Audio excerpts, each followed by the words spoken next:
Anong ganap sa mundo ng showbiz? Usap-usapan ngayon ang latest show ni Christy Fermin na kung saan napag-usapan nila ang tungkol sa hininga ni Vice Ganda. Sa online show ni Christy Fermin na Showbiz Now na ay ikinwento niya ang umano'y sinabi ng malalapit na tao kay Vice ang tungkol sa hininga ng komedyante.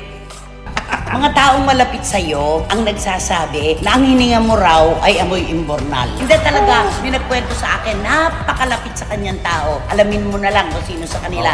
Ang sabi niya, ang lakas-lakas ng loob niya na mamintas. Diyos ko, kung alam niyo lang, ang tindi ng amoy ng hininga niyan, parang bulok na daga. Anong masasabi mo sa balitang ito? Anong ganap sa mundo ng showbiz? Hindi palalampasin ng komedyanteng si Vice Ganda ang ginawang paninira ni Buknoy Glamour sa kanila ng kanyang boyfriend na si Ion Perez. Sa Twitter, ibinahagi ng isang netizen ang audio kung saan maririnig si Aura, at sinabi nitong alam na ni Vice ang nasabing issue. Kwento ni Aura, hindi raw ito palalampasin ni Vice at nagpaplano ito ng legal action laban sa controversial na pahayag ni Buknoy. Ito ay matapos magpanggap si Buknoy na si Aura Briguela. At sinabi nitong pineperahan lang ni Ion si Vice Ganda. Sinabi rin ni Buknoy sa viral video na may nangyari na umano kina Ion at Aura. Pakinggan ang di umano na recording audio ni Aura. Pero, yung assurance ko na lang talaga is nag-reply na si Meme. And then, ang sabi niya lang sa akin, ang sagot niya, I will talk to my lawyers about this. And then, relax ka lang dyan. Chill ka lang. Yun. Madami rin kami pinag-usapan ni Meme, pero still, din lang yung assurance na mabibigay ko sa inyo na aware na si Meme sa nangyayari. And paramdam na lang talaga natin yung love and support to each other. Huwag na tayo mag-throw ng shade sa isa't isa kasi hindi na talaga siya mag-work by this time. Kung before nag-work siya, ngayon hindi na. It's 2021. We need to wake up. We need to grow. It's not just because na gusto mong marinig agad or gusto mong malaman agad, you will do everything. No. Be considerate and understanding. Yun lang. Kung bago ka pa lang sa channel ko, at kung gusto mo ng mga ganitong video, ay mag-subscribe ka na para maging updated ka sa mga bago kong ilalabas na video. At kung meron kang gustong i-promote, PM is the key. Anong ganap sa mundo ng showbiz? Sa unang pagkakataon ay nagsalita na si Vice Ganda tungkol sa mga Facebook post ng komedyanteng si Ate Gay na matatandaan na tinulungan niya matapos itong ma-ospital.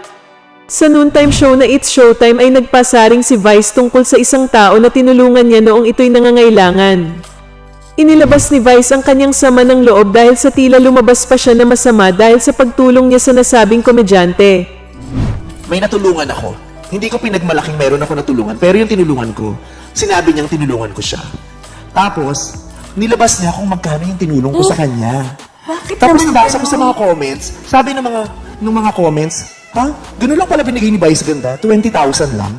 Parang, napalunok ako, parang, Mali ba ako? pag ako ba yung tumulong, dapat may presyo, may ceiling, di ba? Dapat hindi bumaba sa ganito. Na ano ako, sabi ko, tumulong na ako ng kusa, hindi ko nga ayoko nga magpa-acknowledge kaya hindi ko sinasabi. Pero yung nilabas mo yung pangalan ko, tapos inukray pa ako ng mga ano, bakit 20,000 lang binigay? Nasaktan ako talaga. Parang, pag tumulong ka, pag hindi ka tumulong, ang sama-sama mo. Pag tumulong ka, kukwestiyonin ka, bakit yun lang ang tinulong mo? That hurts so much. Hindi man direktang pinangalanan ni Vice ang pinapasaringan niya ay maraming netizen ang agad na nalaman na si Ate Gay ang binabanggit nito. Sa ngayon ay wala pang tugon si Ate Gay sa sinabi sa kanya ni Vice.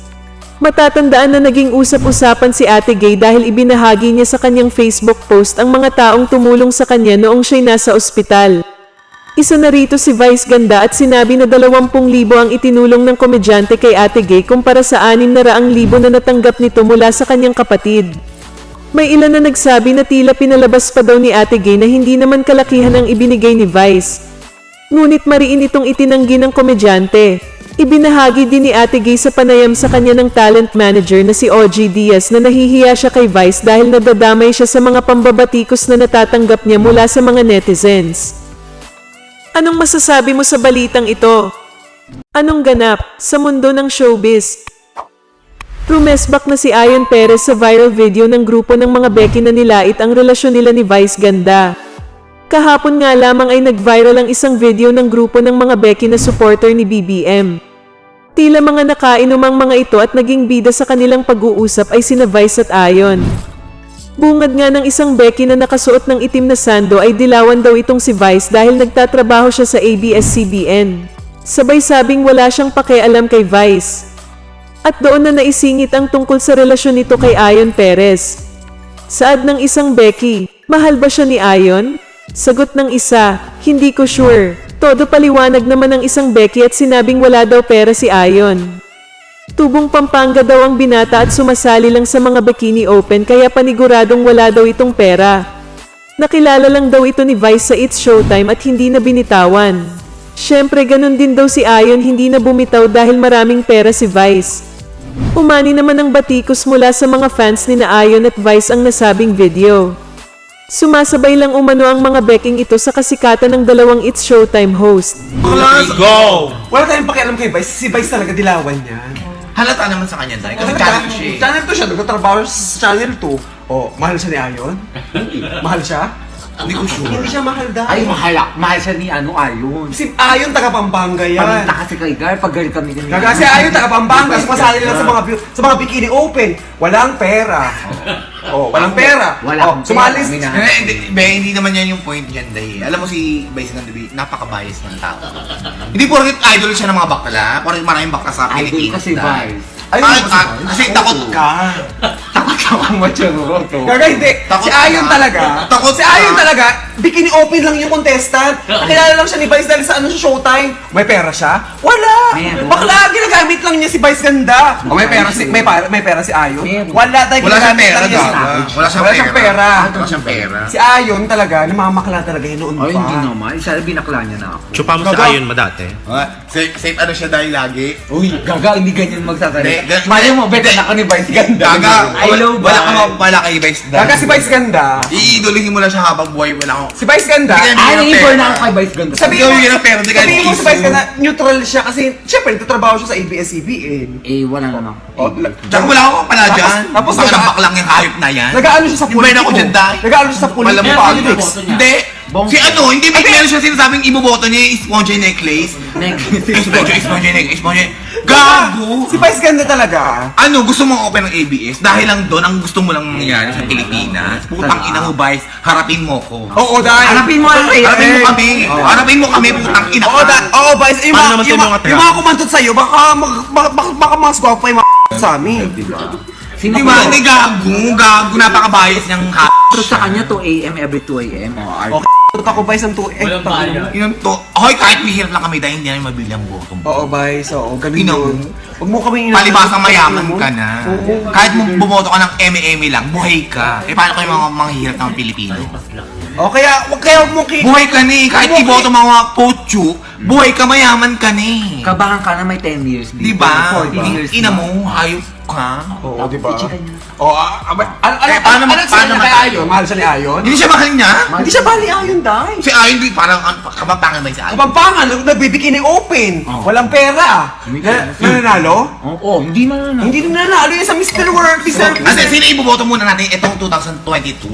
Bongbong Ako, Marcos. ako, BBM. BBM. Ay, pukang ina mo, Vice, pag natalo. Sino yung boto ni Vice? Ha? Sino yung boto ni Vice? MBB.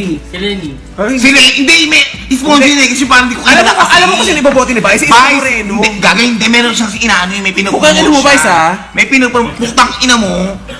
Ulul, hindi porket marami ang bakla sa Pilipinas, B. Akala mo yung boto mo, mahahatak mo kami. Kabahan ka na. B, ang utak mo, hindi utak namin. Magkakaiba tayo ng utak, B. Akala mo, madadala mo kami sa ganyan? No. Oo, pukang ina mo, panot ka na, hype ka. Ina ka, mamatay ka Oo, na. wala. Gaga. Oo, bakit maganda ka? Hindi ka maganda. Maglaway nga ako. Gawin na lang ako ni Agon. Kami narito kasama niyo magtatanggol ipaglaban para sa kapwa. Anong masasabi mo sa balitang ito?